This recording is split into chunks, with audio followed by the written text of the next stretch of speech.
Telugu Desam party కుటుంబ సభ్యులకి, media వారికి అందరికీ కూడా నా నమస్కారాలు తెలియజేస్తా ఉన్నాను. దేశానికి స్వాతంత్రం వచ్చిన రోజు నుండి ఉమ్మడి ఆంధ్రప్రదేశ్లో అన్న నంద తారక రామారావు గారు తెలుగుదేశం పార్టీని స్థాపించే వరకు బడుగు బలహీన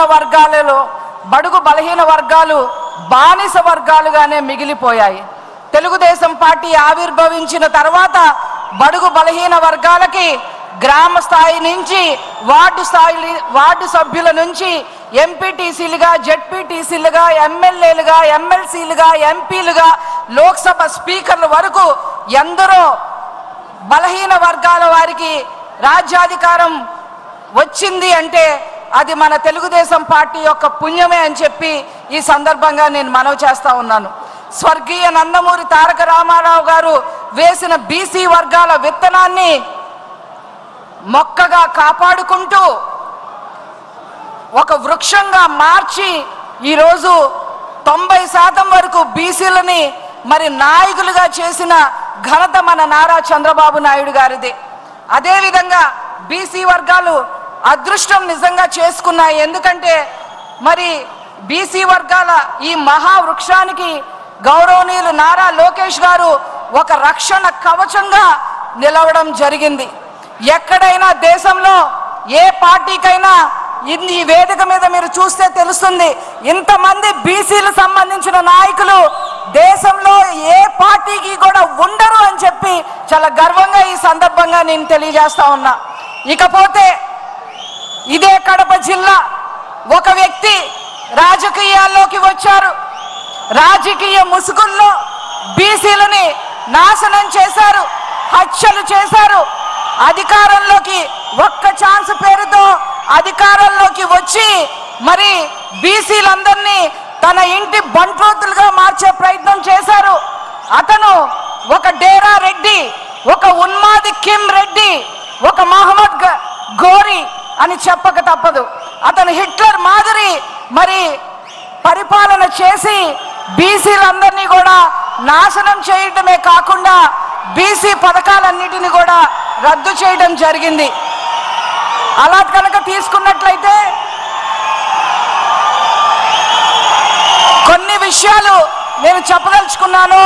మరి స్థానిక సంస్థల్లో 24% నుంచి 34% వరకు రిజర్వేషన్లు తీసుకొస్తే నారా చంద్రబాబు నాయుడు గారు బీసీ వర్గాలకి రిజర్వేషన్లు తీసుకొస్తే మరి గత ప్రభుత్వం బీసీలకి నాయకులు అవ్వటానికి వీల్లేదు అని చెప్పి 1600-800 మందిని నాయకులు కాకుండా చేసిన ప్రభుత్వం గత ప్రభుత్వం.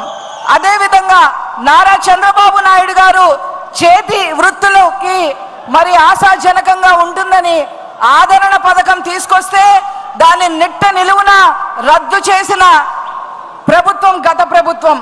అదేవిధంగా నారా చంద్రబాబు నాయుడు గారు బీసీ కార్పొరేషన్ రుణాలను మరి అందరికీ ఇప్పిస్తే మరి ఆ రుణాలన్నీ రద్దు చేసింది గత ప్రభుత్వం.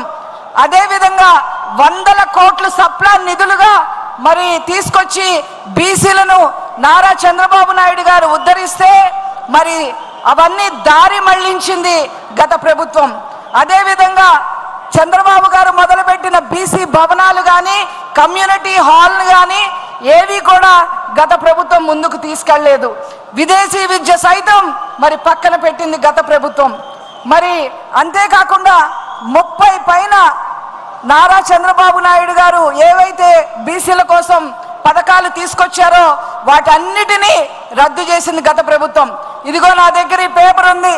ఇది కనుక నేను చదవటం మొదలు పెడితే దాదాపు 2 రోజులు అవుతుంది. టైం సరిపోదు కాబట్టి నేను అవన్నీ చెప్పట్లేదు. 30 పైన మరి పథకాలని గత ప్రభుత్వం రద్దు చేసింది. అంతేకాకుండా హత్యలు మీ అందరికీ కూడా తెలుసు. మరి రేపల్లలో అమర్నాథ్ గౌడ్ అనే చిన్న అబ్బాయి మరి వాళ్ళ అక్కని వైసీపీ కార్యకర్తలు ఏడిపిస్తున్నారని చెప్పి మరి అలా మీరు ఎందుకు ఏడిపిస్తారు అని చెప్పి ప్రశ్నించినందుకు తెల్లవారుజామున 5 గంటలకి ఆ బాబు ట్యూషన్కి వెళ్తుంటే నోట్లో మరి గుడ్డలు కుక్కి మరి పెట్రోల్ పోసి తగలపెట్టిన హీన చరిత్ర గత ప్రభుత్వానికి. అంతేకాదు మరి నందం సుబ్బయ్య ఇక్కడనే ప్రొద్దుటూరులో శాండ్ మాఫియా గురించి ప్రశ్నించినందుకు హత్య చేయడం జరిగింది. అంతేకాదు మరి చేనేత వర్గానికి సంబంధించిన వాళ్ళు ధర్మవరంలో వ్యాపారస్తులు మరి విజయవాడలో ఉన్న ఒక వైసీపీకి సంబంధించిన వ్యక్తికి సరుకు అమ్మడం జరిగింది.